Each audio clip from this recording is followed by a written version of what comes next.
क्यों? क्योंकि री एजुकेशन ही चाहिए हमें वही थ्योरी चाहिए समेशन की, कि एक कॉन्ट्रैक्शन अगर आप करते हो तो दूसरी कॉन्ट्रैक्शन ऑटोमेटिकली डेवलप होती है और एक्टिवली कर पाता है पेशेंट। आप पैसिव कॉन्ट्रैक्शन करवाएं, स्ट्रेच देखें, क्विक स्ट्रेच दें, फिर उसको वर्बल कमांड दें कि कॉन्ट्रैक्ट करो, तो उसके लिए ईजी रहता है कॉन्ट्रैक्ट करना। जो प्रोप्रायोसेप्टिव न्यूरोमस्कुलर फैसिलिटेशन यूज़ करता है इसमें, क्विक स्ट्रेच देके।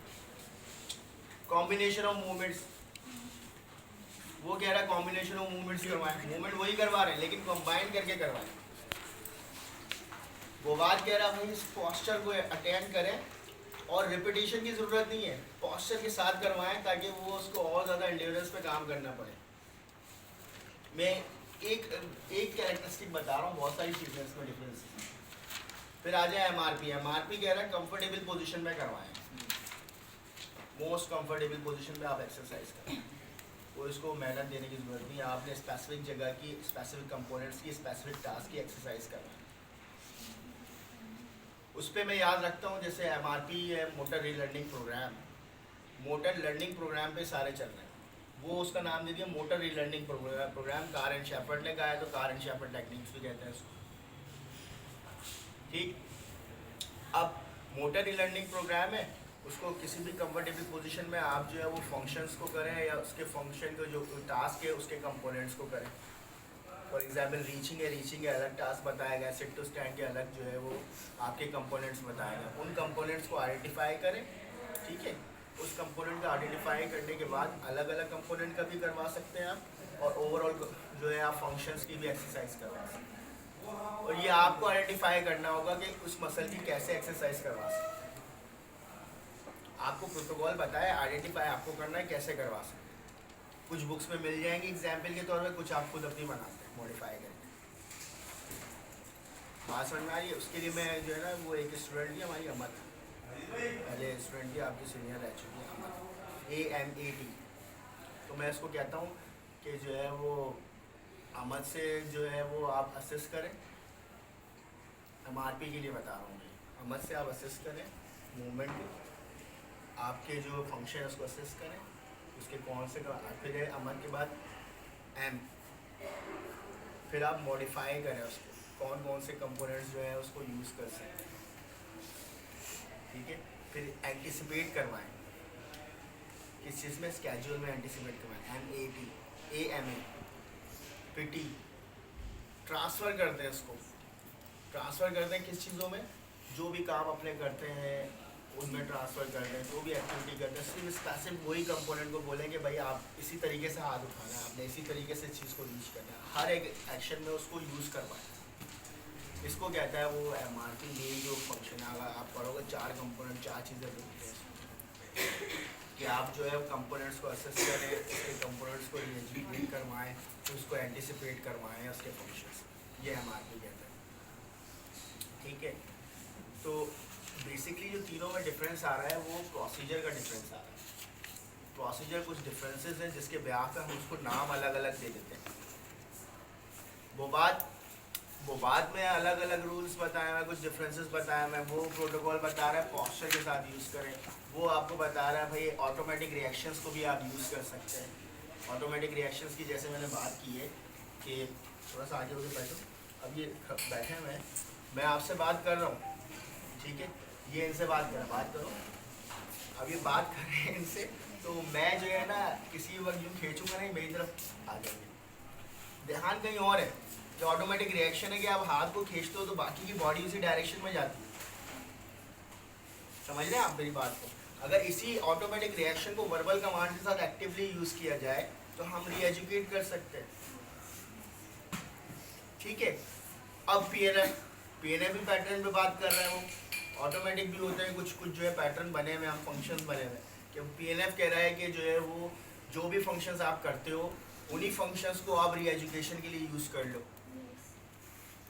कि आप जो है वो जब भी ऊपर की एक्टिविटी करते हो, जैसे बल्ब निकालना है तो ये आप जो है इस तरीके से कर रहे हैं, लैटरल रोटेशन में करते हैं, जितनी भी ऊपर की एक्टिविटीज़ है ना सारी लैटरल रोटेशन में हो रही है, जहाँ पर भी नीचे की एक्टिविटीज़ है वो इंटरनल रोटेशन में हम करते हैं।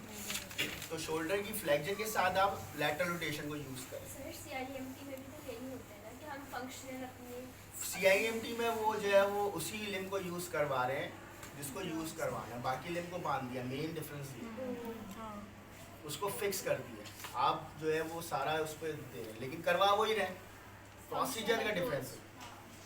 ठीक है, तो हम क्या करते हैं, कंफ्यूज होते हैं, इसमें भी वही चीज़ आ रही है, उसमें भी वही चीज़ आ रही है, वही चीज़ तो आ रही है लेकिन किसी और तरीके से दिया जा रहा है उसको, समझ रहे हैं आप? तो ये जो है ना मेन डिफरेंसेस हैं जिसको हमें समझना चाहिए, हमें कंफ्यूज नहीं होना चाहिए इस पर कि तीनों को हम कैसे जो है वो डिफ्रेंशिएट करें, सारे एक जैसी लगेंगे। ठीक, तो ये ऊपर की मूवमेंट्स हो गए हमारे उस पर पीएनएफ में, आप ऊपर की ऐसे कर रहे हैं, लैटरल रोटेशन में कर रहे हैं। ठीक है, कुछ D1 में करते हैं हम, कुछ D2 में करते हैं। जब भी आप देखें कान में अगर कोई कुछ चीज़ पहन रहे हैं आप, तो ये जो है वो आपका D1 फ्लैक्जन हो गया। अब D1 फ्लैक्जन हो गया, उसके साथ देखें एल्बो फ्लैक्स हो रहा होता है, कभी एल्बो एक्सटेंड भी होता है, लेकिन रिस्ट फ्लैक्स रहता है। जब भी आप इधर की मूवमेंट्स करते हैं रिस्ट फ्लैक्स होता है, तो यही पैटर्न उसके साथ हमने लगा दिया। शोल्डर जब एडक्शन में होगा तो रिस्ट फ्लैक्जन में होगी, उसी को जो है ना ट्रीटमेंट में शामिल कर दिया कॉम्बिनेशन ऑफ मूवमेंट्स में। तो उन्हीं फंक्शंस को हम पेशेंट पे यूज़ करके उसको रीएजुकेट कर रहे हैं। वो कहता है पोटेंशियल है, एग्जिस्टिंग पोटेंशियल, सब कह रहा है एग्जिस्टिंग पोटेंशियल है सबके अंदर, उसको हमें रीएजुकेट, वही एग्जिस्टिंग पोटेंशियल जो है फंक्शंस में ढूंढ रहा है, कोई पॉस्चर में के साथ ढूंढ रहा है, और कोई जो है आपको कंपोनेंट्स के साथ ढूंढ रहा है। कंपोनेंट्स आपको पता है कि कौन कौन से कंपाउंड्स हैं, कितनी डिग्री में कौन सी होगी, तो ज़्यादा बायोमैकेनिक्स में हमारे काम कर वो बात ओवरऑल अप्रोच करके जो है वो कह रहा है विजुअल को भी देखो, प्रोप्रायोसेप्शन को भी देखो, और सोमैटोसेंसरी रेफरेंसिंग को भी देखो कि अंदर जो स्ट्रेच हो रहा है वो भी फील करवाओ, वो सारी चीज़ों को फील करवा रहा है। तो ये जो है वो थोड़े से डिफरेंसेस मिलते हैं। फिर वो पीएनएफ और वो एमआरपी आपके रेपिटेशन पे चल रहे हैं कि आप रेपिटेशन देते हैं उसको। यहाँ पर आप क्योंकि पॉस्चर यूज़ कर रहे हैं, पॉस्चर के साथ करना जो है ना मुश्किल होता है रेपिटेशन। आप 4 से 5 भी कर लेंगे उस पॉस्चर को अटेंड करते हैं। फॉर एग्जाम्पल मैंने कमर को भी सीधा रखना है, ऐसे भी सीधा करना, फिर हाथ को, अब मेरे लिए मुश्किल हो जाएगा, समझ रहे हैं आप? तो मैं उसको उठा के रखूँगा ताकि मैं पॉस्चर मेन जो है ना पूरा सिस्टम को सही करना है, तो मैं उसको उठा के रखूँगा, पॉस्चर को सही करवाऊँगा। काम यहाँ पर हो रहा है, इसको सही करवाने की कोशिश कर रहा हूँ, समझ रहे हैं आप?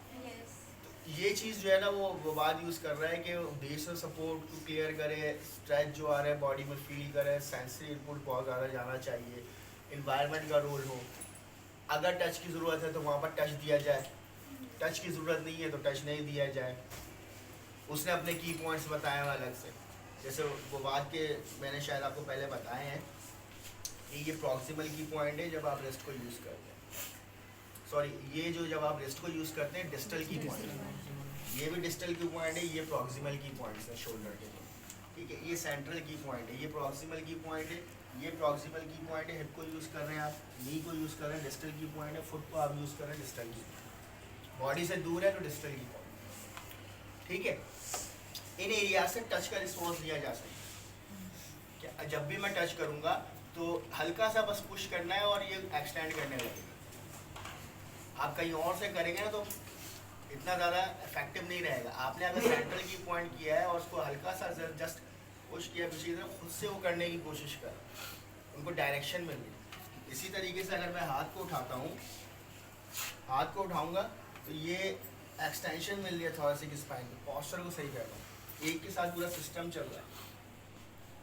सिस्टमेटिक अप्रोच है, सिस्टमिक अप्रोच है। वो बात कहता है सिस्टमिक अप्रोच है कि एक जॉइंट को आप मूव करोगे उसके रिलेशन में दूसरा जॉइंट ऑटोमेटिकली मूव होता है। जैसे मैं खींच रहा था तो आप जैसे एक को मूव करोगे तो दूसरा जो एरिया होगा, दूसरे सेगमेंट्स होंगे ऑटोमेटिकली मूव होंगे उसके साथ।